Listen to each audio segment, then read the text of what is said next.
So, ayan, may pagkain na naman tayo. Nag-order na lang kasi galain akong lawas. So, ako galuto. Order na lang jud. O, yan. Ito, jirjir. Ang jirjir dito, sa baba ipasok. Ang jirjir sa Pilipinas, sa baba ipasok. Baliktad. Ipakita ko sa inyo paano kumain ng gulay dito sa ibang bansa. Hindi mo kailangang lutuin. Oh, hilaw yan, oh. Oh, buhay na buhay. Ganyan. Ito, mangga. Mangga gamit. Joke lang. So, ganito ako maghiwa ng mangga. Ang kutsilyo papunta sa akin. 'Di ba? Dati, So, ito, i-reheat ko sa microwave kasi malamig na siya. Gusto ko ng mainit na mainit kasi yung sabaw. Pinagsama ko na sa isang pinggan para minsanan ang salang niya. May nagtanong sa akin, paano daw mag-vlog? Turuan ko daw siya. So, ito, ang pagbablog, madali lang. Ganito, sa bahay mo, videohan mo kung anong meron ka, pati panty at bra. Vlog na agad yan.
Wow!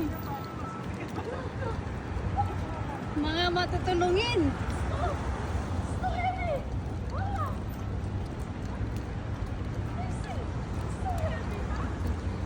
Buddy!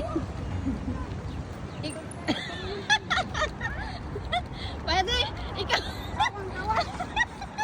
Ako na tuloy!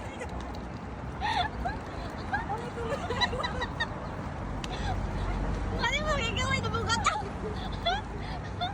Buddy! Para ikaw ay nabugatan! Kaya tulong tayo! Paano ba ito iharap? Wala itong harap? Meron. I-turn mo siya. Ay, hindi ko alam paano mag-turn dito. Bago man yan, bakit? Lampit pa tayo yan. Nasa ayos. Dito kami na. Kami na yung nagbuhat ng ng babae. Ay, Diyos ko. Dito na nangyari. Tinulungan ko si Buddy.